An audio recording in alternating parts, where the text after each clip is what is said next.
Hello दोस्तों, आप सबका मारवाड़ क्लासेस जोधपुर में तहे दिल से स्वागत है। तो दोस्तों आज जो हम लेकर के आए लक्ष्मीकांत का पहला टॉपिक लेकर के आए ऐतिहासिक पृष्ठभूमि हिस्टोरिकल बैकग्राउंड। तो दोस्तों जल्दी से क्लास को स्टार्ट करते हैं। इससे पहले आप चैनल को नए हैं, चैनल पर नए हैं तो तुरंत चैनल को सब्सक्राइब कर लीजिए एंड दोस्तों के साथ शेयर कर लीजिए ताकि आपके दोस्तों को भी पता चले और आपको भी पता चले। तो दोस्तों बहुत ही महत्वपूर्ण होने वाला टॉपिक, जल्दी से वीडियो को पूरा देखिए, एक एक चीज़ आपको इस वीडियो के माध्यम से समझाई जाएगी। तो दोस्तों जब तक आप वीडियो को पूरा नहीं देखोगे तो आपको कुछ भी समझ में नहीं आएगा। वीडियो को पूरा देखना दोस्तों। तो आज का टॉपिक अपना स्टार्ट करते हैं।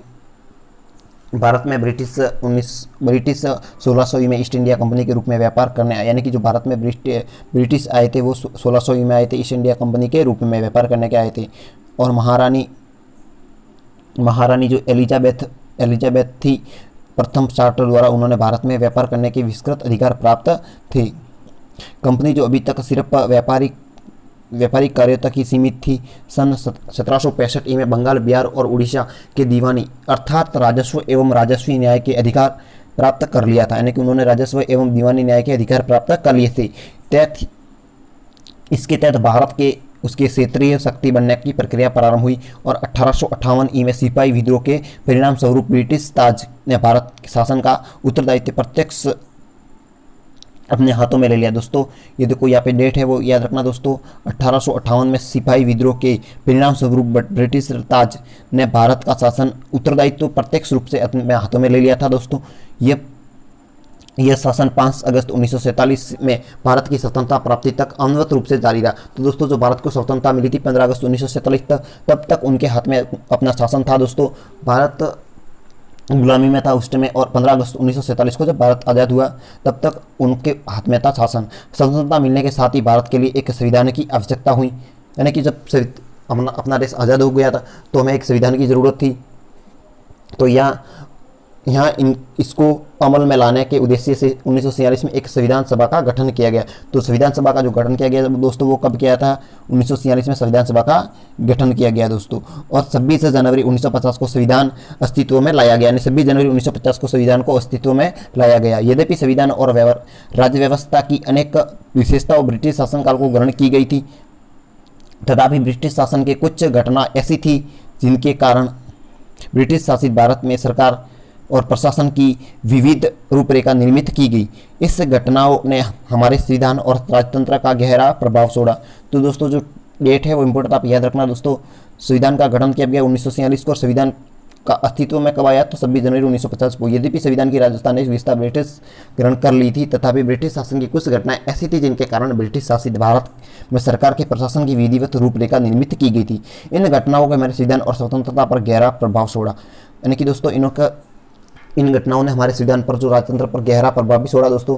उनके जो रूल्स थे, रेगुलेशंस थे, उनसे हमें गहरा प्रभाव भी पड़ा। उनके बारे में विस्तृत व्याख्या 2 शीर्षकों के अंतर्गत क्रमबद्ध रूप में दी गई है दोस्तों। दो क्रमबद्ध शीर्षक के अंतर्गत मैं आपको बता रहा हूँ। पहला है कंपनी का शासन और सम्राट का शासन। कंपनी का शासन कब तक चला दोस्तों?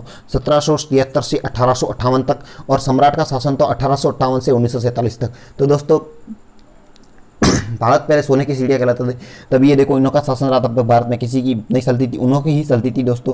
जो कंपनी का शासन था वो 1773 से 1858 एवं सम्राट का शासन था 1858 से 1947 तक दोस्तों। नेक्स्ट है कंपनी का शासन। जो कंपनी का शासन था 1773 रेगुलेटिंग एक्ट कहलाता था, रेगुलेटिंग एक्ट दोस्तों। इस अधिनियम के अत्यधिक संवैधानिक महत्व था कि यथापि भारत में ईस्ट इंडिया कंपनी के कार्यों पर नियमित एवं नियंत्रित करने की दिशा ब्रिटिश सरकार द्वारा उठाया गया पहला कदम था, यानी कि भारत में जो ईस्ट इंडिया कंपनी उसके कार्यों एवं नियमित एवं नियंत्रित करने की दिशा एवं ब्रिटिश सरकार द्वारा उठाया गया पहला कदम था। तो दोस्तों आपको समझ में रेगुलेटिंग एक्ट क्या था वो बता रहा हूँ मैं दोस्तों। इस अधिनियम के अत्यधिक संवैधानिक महत्व यह था कि भारत में ईस्ट इंडिया कंपनी के कार्य और नियमित एवं नियंत्रित करने की दिशा में ब्रिटिश सरकार द्वारा उठाया गया पहला कदम था। तो दोस्तों इसका जो नेक्स्ट है वो बता रहा हूँ आपको दोस्तों मैं भी।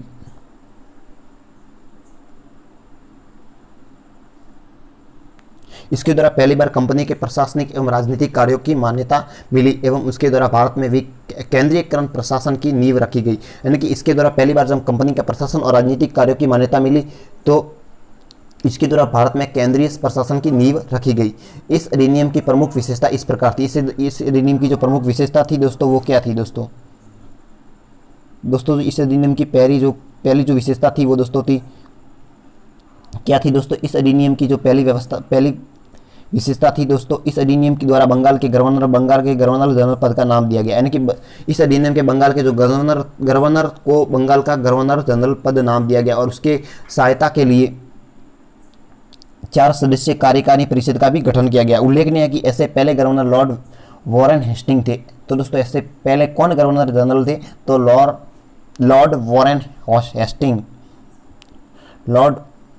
वॉरेन हेस्टिंग्स दोस्तों याद रखना, पहले गवर्नर। इसके द्वारा मद्रास व बंबई के गवर्नर बंगाल के गवर्नर जनरल के अधीन हो गए, जबकि पहली बार प्रेसिडेंसियों के गवर्नर एक दूसरे से अलग थे दोस्तों। इसके द्वारा मद्रास के जो बंबई के जो गवर्नर जनरल थे वो बंगाल के गवर्नर जनरल के अधीन हो गए, जबकि पहले प्रेसिडेंसियों के गवर्नर जनरल एक दूसरे से अलग थे दोस्तों। इस अधिनियम के अंतर्गत कोलकाता में 1777 में एक उच्च न्यायालय की स्थापना की गई, जिसमें मुख्य न्यायाधीशों और 3 अन्य न्यायाधीश भी थे, यानी कि जो अधिनियम के अंतर्गत कलकत्ता में 1777 में एक उच्च न्यायालय की स्थापना की गई थी, जिसमें मुख्य न्यायाधीश और 3 अन्य न्यायाधीश थे दोस्तों। इसके तहत कंपनी के कर्मचारियों का निजी व्यापार करने एवं भारतीय लोगों के उपहार एवं रिश्वत लेने की प्रतिबंध कर दिया गया, यानी कि इसके तहत यानी कंपनी के कर्मचारियों द्वारा निजी व्यापार करने और भारतीय लोगों को उपहार व रिश्वत लेने से प्रतिबंध कर दिया गया दोस्तों।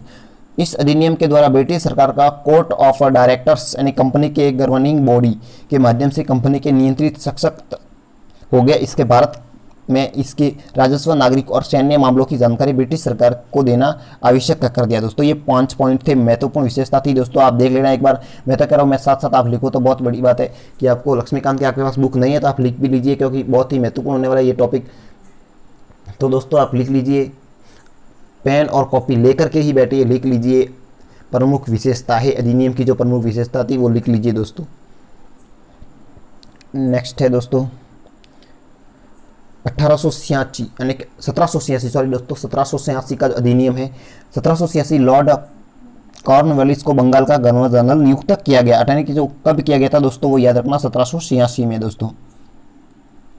उसने यह पद स्वीकार करने के लिए 2 शर्तें एवं मांगे रखी। उसने जो ये पद स्वीकार करने के लिए 2 मांगे एवं 2 शर्तें रखी दोस्तों, वो कौन कौन सी थी?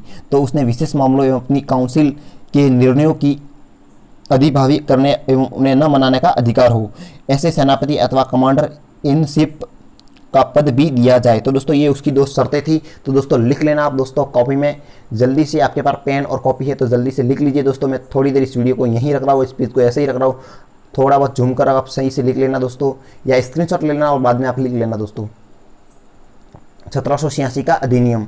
1786 के लॉर्ड कॉर्नवालिस बंगाल का गवर्नर जनरल नियुक्त किया गया।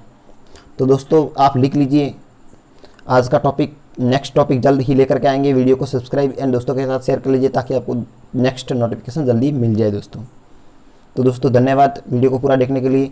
तो आज के लिए इतना ही। जय हिंद, वंदे मातरम दोस्तों। लक्ष्मीकांत की पूरी आपकी तैयारी करवाई जाएगी। तो दोस्तों पॉलिटिकल बहुत ही अच्छी होने वाली है आपकी। तो चैनल को सब्सक्राइब कर लीजिए, दोस्तों के साथ शेयर कर लीजिए। जय हिंद, वंदे मातरम।